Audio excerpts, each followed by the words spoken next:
इस बात का जज्बा है कि अगर हम देश को अंग्रेजों से आजाद करा सकते हैं तो इस देश को हम अंग्रेजों के चापलूसों से भी मुक्त कराएंगे। इस बात को याद रखिएगा।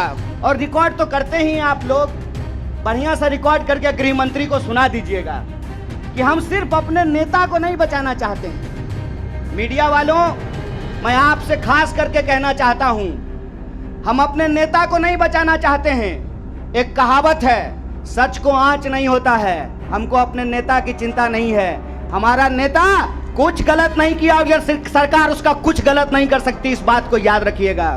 रे भाजपा वालों, ये राहुल गांधी हैं, इंदिरा गांधी के परिवार से आते हैं, राजीव गांधी के बेटा हैं। आतंकवादी से नहीं डरे, तुम तो वैसे भी माफी मांगने वाले लोग हो भाई।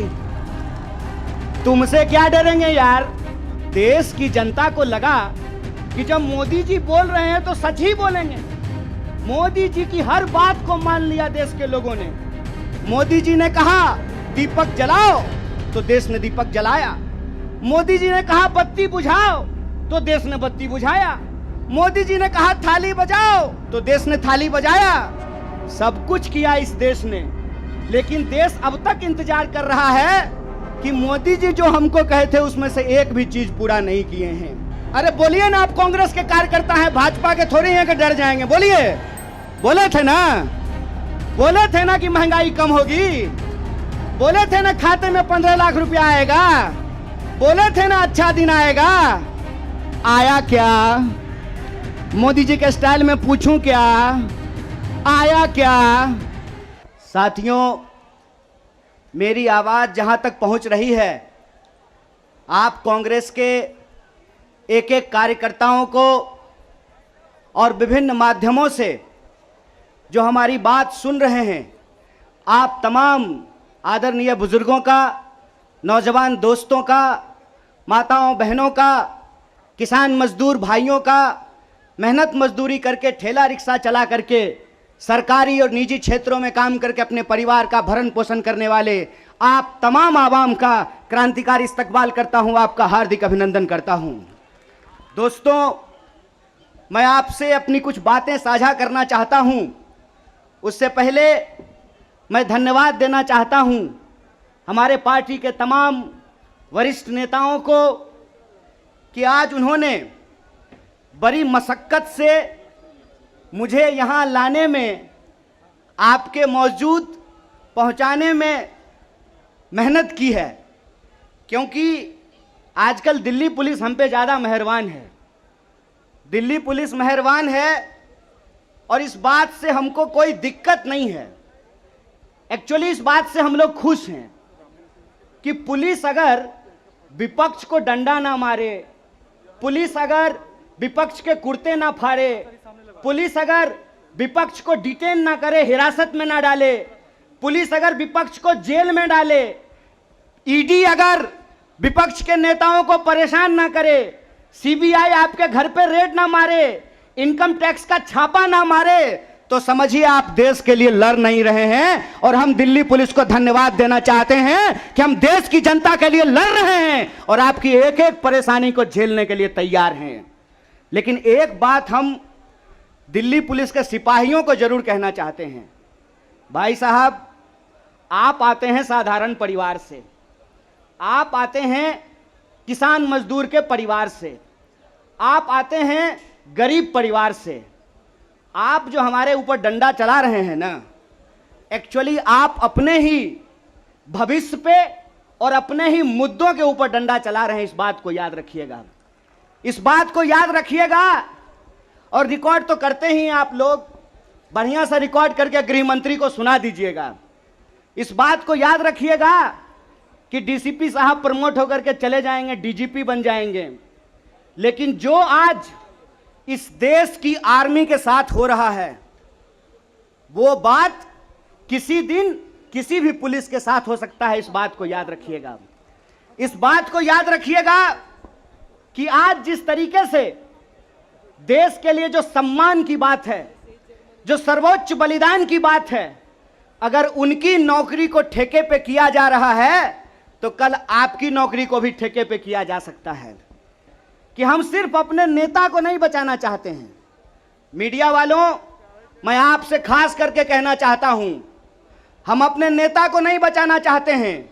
एक कहावत है, सच को आंच नहीं होता है। हमको अपने नेता की चिंता नहीं है। हमारा नेता कुछ गलत नहीं किया और सरकार उसका कुछ गलत नहीं कर सकती, इस बात को याद रखिएगा। हमको अपने नेता की चिंता नहीं होती है। और हम इस सरकार को कहते हैं, साहेब हर चीज का एक मंत्र नहीं होता है। बीजेपी चाहती है कि हर नेता पे एक ही जंतर का इस्तेमाल कर ले। तो मैं भाजपाइयों को कहना चाहता हूं, रे भाजपा वालों, ये राहुल गांधी हैं, इंदिरा गांधी के परिवार से आते हैं, राजीव गांधी के बेटा हैं, आतंकवादी से नहीं डरे। तुम तो वैसे भी माफी मांगने वाले लोग हो भाई, तुमसे क्या डरेंगे यार। ईडी उडी से डर नहीं लगता है। ईडी से हम अपने नेता को नहीं बचाना चाहते हैं। हम बस इस देश की जनता को बताना चाहते हैं कि ईडी इनके घर पे आया क्यों है। ईडी इनके घर पे इसलिए आया है कि मोदी जी को कोई साधु बता दिया है कि विपक्ष के सारे नेताओं पे एक ही कैप्सूल इस्तेमाल कीजिए। एक कैप्सूल सबके ऊपर बराबर लागू नहीं होता है। सब धन 22 पसेरी नहीं होता है। इनको लगता है कि एक बार ईडी भेज देंगे तो कांग्रेस पार्टी डर जाएगी, कांग्रेस के कार्यकर्ता डर जाएंगे और चुप होकर के बैठ जाएंगे कि देखो देखो इसके नेता के ऊपर ईडी आ गया है तो कार्यकर्ता को कौन पूछता है। कांग्रेस पार्टी के अंदर इस बात का जज्बा है कि अगर हम देश को अंग्रेजों से आजाद करा सकते हैं तो इस देश को हम अंग्रेजों के चापलूसों से भी मुक्त कराएंगे। इस बात को याद रखिएगा। इस बात को याद रखिएगा कि आपने देश के साथ जो खिलवाड़ किया है उस खिलवाड़ के खिलाफ हैं हम। उस खिलवाड़ के खिलाफ क्यों हैं हम कि आपने इस देश को सपना दिखा करके, आपने इस देश के लोगों को उम्मीद जगा करके उनके साथ धोखा किया है। ये हम नहीं बोले थे, श्री 108 श्री माननीय प्रधानमंत्री जी बोले थे कि हर साल 2 करोड़ नौकरी दी जाएगी। क्या मीडिया वाले? मोदी जी बोले थे ना कि हम बोले थे? अरे बोलिए ना महाराज, आपको भी बोलना पड़ेगा, याद रखिएगा इस बात को। सबकी बारी आएगी, इस बात को याद रखिएगा। अरे हमारे लिए क्या है, जब तक जेल में चना रहेगा, आना जाना लगा रहेगा, हमको कोई दिक्कत नहीं है। लेकिन बारी सबकी आएगी, इस बात को याद रखिएगा। कहे थे ना मोदी जी कि हर साल 2 करोड़ रोजगार देंगे, बोले थे कि नहीं बोले थे?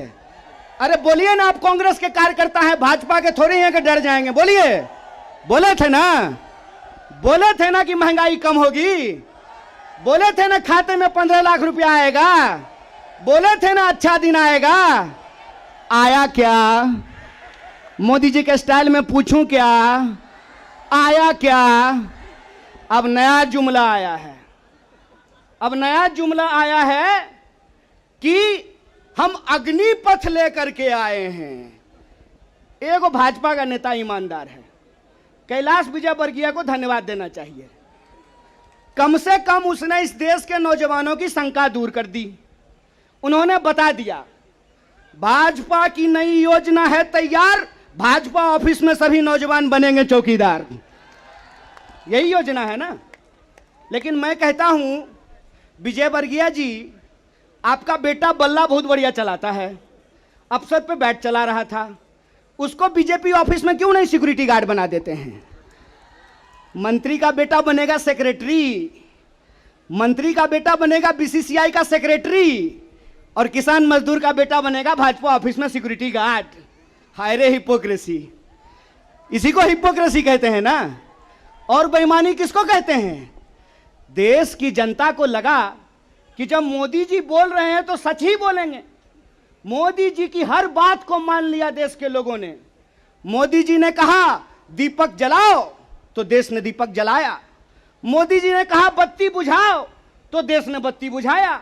मोदी जी ने कहा थाली बजाओ तो देश ने थाली बजाया। सब कुछ किया इस देश ने। लेकिन देश अब तक इंतजार कर रहा है कि मोदी जी जो हमको कहे थे उसमें से एक भी चीज पूरा नहीं किए हैं। और ये देश की जो परिस्थिति है, इस परिस्थिति पे मुखर होकर के हमारे नेता बोलते हैं। इस बात का हमको गर्व है कि सरकार के सामने बिना झुके कोई लड़ता है अड़ करके, तो उसका नाम राहुल गांधी है। उसको डराना चाहते हैं, उसको डराना चाहते हैं, उसको झुकाना चाहते हैं। अरे आप कहते हैं मोदी जी मैं भी चौकीदार, मोदी जी के समर्थन में लोग कहते हैं मैं भी चौकीदार। ये चौकीदार नहीं हैं, ये देश के ठेकेदार हैं। और ये देश के ठेकेदार कैसे हैं? क्योंकि इस देश के लोगों का, उनके भविष्य को ये ठेके पे कर देना चाहते हैं। ये जो अग्निपथ योजना है, इसकी मोटी मोटी बात आप समझ लीजिए। मैं बड़े ध्यान से सारा प्रेस कॉन्फ्रेंस सुन रहा हूं। प्रेस कॉन्फ्रेंस में सरकार जिलेबी की तरह गोल गोल कर रही है, हर चीज को सब कुछ बोल रही है, सब फायदा गिना रही है। हो सकता है कि कोई भाजपा का मंत्री यह भी आकर के कह दे कि अग्निपथ योजना में शामिल होने के बाद आपका बाल नहीं गिरेगा। जिस तरीके से उसके फायदे गिनाए जा रहे हैं, लेकिन असली बात नहीं बताया जा रहा है। एक सिंपल सवाल है, सरकार को इस बात का जवाब देश के नौजवानों को देना चाहिए। क्या सिंपल सवाल है कि जो भर्तियां हो रही थी वो भर्ती होगी कि नहीं होगी? सवाल नंबर एक। सिंपल बात है, पहले आर्मी में हर साल 75,000 कम से कम लोग बहाल होते थे। बाद में बीजेपी ने इसको घटा करके 50,000 कर दिया और पिछले 2 साल में, अब तीसरा साल है, 50,000 लोगों को भी भर्ती नहीं की गई। बहाना क्या दिया गया? बहाना दिया गया कि कोरोना था इसीलिए भर्ती नहीं किए। हाय मोदी जी, कोरोना था तो चुनाव लड़ लिए, बंगाल में जाकर के दीदी ओ दीदी कर लिए, सब जगह चुनाव हो गया, उत्तर प्रदेश का चुनाव हो गया, बुलडोजर बाबा आ गए, लेकिन आर्मी की भर्ती नहीं हुई। यह बेईमानी है कि नहीं है? रोजगार देने में कोरोना है और चुनाव लड़ने में कोरोना नहीं है। और अगर आप बैकलॉग को देखेंगे, 50,000 को अगर मान लें, तब भी 1.5 लाख बहाली होनी चाहिए थी। 1.5 लाख ये बहाली नहीं कर रहे हैं। 1.5 लाख बहाली ये करेंगे कि नहीं करेंगे, इसको ये नहीं बता रहे हैं। ऊपर से ये एक नया योजना लेकर के आ गए हैं। तो एक ना छोटा सा कहानी हमको याद आ रहा है। बच्चा बहुत जोर जोर से रो रहा था, कहा मम्मी दूध पिला दो, दूध पिला दो। मम्मी उसको उठा करके अलमीरा पे बिठा दी। बच्चा मम्मी को यह नहीं कहता है कि मम्मी दूध पिला दो, बच्चा चिल्ला चिल्ला करके कह रहा है कि मम्मी अलमीरा से नीचे उतार दो, नीचे उतार दो। लोग मांग रहे थे हर साल 2 करोड़ नौकरी, इन्होंने हर साल 2 करोड़ नौकरी नहीं दी, ऊपर से एक नया योजना लेकर के आ गए हैं। पूरा का पूरा भाजपा के तंत्र को उसमें लगा दिए हैं कि आप बताइए कि अग्निपथ के क्या फायदे हैं। अरे सिंपल सी बात है, बिहार में एक कहावत है, नहाया हुआ शरीर और खाया हुआ शरीर नहीं छुपता है। जो चीज अच्छी होती है उसका फायदा बताने का जरूरत नहीं होता है। जो चीज में कोई खराबी होती है उसका खराबी छुपा करके, आपके घर पे कोई सामान बेचने के लिए आता होगा तो उस सामान का सब कुछ अच्छा अच्छा ही बताता होगा।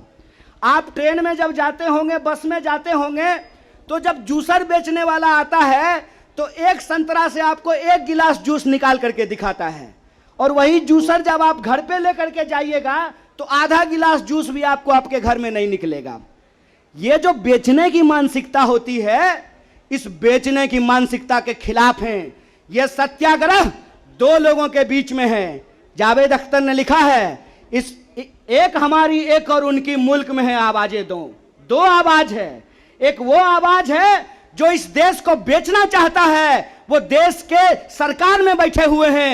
एक वो आवाज है जो देश को बचाना चाहता है, वो सड़कों पे खड़ा है, वो जंतर मंतर पे बैठा हुआ है, वो सत्याग्रह कर रहा है।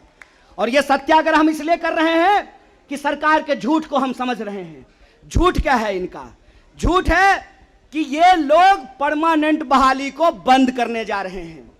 परमानेंट बहालियां नहीं होगी। अगर ये परमानेंट बहाली करना चाहते हैं तो सिर्फ सेंट्रल गवर्नमेंट में 28 लाख पोस्ट खाली है। ये परमानेंट बहाली बंद करके ठेकाकरण के फायदे देश को समझा रहे हैं। जब भी देश में कोई ठेकाकरण किया जाता है तो सिर्फ उसका फायदा ही फायदा बताया जाता है।